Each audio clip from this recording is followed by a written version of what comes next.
જોઈ શકો છો મિત્રો, આજે મુક્તિધામ સોસાયટીમાં પાણીનું ટેન્કર આવ્યું છે. તમે પબ્લિક જોવો, ખાલી પબ્લિક. પાણી નથી મળતું હવે અહીંયા, પાણી નથી ભાઈ. મિત્રો હવે આપણે અહીંયા નીચે આવીને આનો નજારો જોઈએ. જોઈ લો ખાલી પાણીની ઓલી જોવો ખાલી અહીંયા. મુક્તિધામ સોસાયટીમાં ઓલો વરસાદ આવી ગયો, પાણી ભરાઈ ગયું, બધું સાફ સફાઈ બધા કરી નાખ્યું. હવે પાણી નથી ઘરમાં, ત્યાં પીવાનું ધોવાનું ગમે કરવાનું.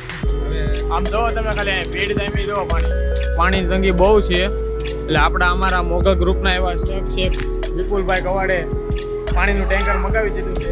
આપણે વિપુલભાઈ હારે વાત કરીએ. વિપુલભાઈ, શું કેવું આ પાણીની મહામારી વિશે તમારું? કાલે પાણીનો જળબંબાકાર હતો. જીવનના પાણી પબ્લિકના લીધે એસએમસીમાં પાણીની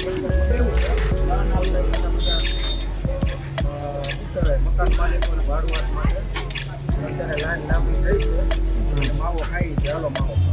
બસ તમે માવો ખાઈ લો, અમારે ને ખાવો. જય દ્વારકાધીશ. જોયું મિત્રો, હવે આ બાઈઓ સમજતી નથી, કોઈ બધી પડાપાડી કરે, મને ભરવા દે મને ભરવા દે. તમાભાઈ, શું કેવું તમારું? તમે તો દાંત કાઢીને રહ્યા ગયા. આ ના હાલે.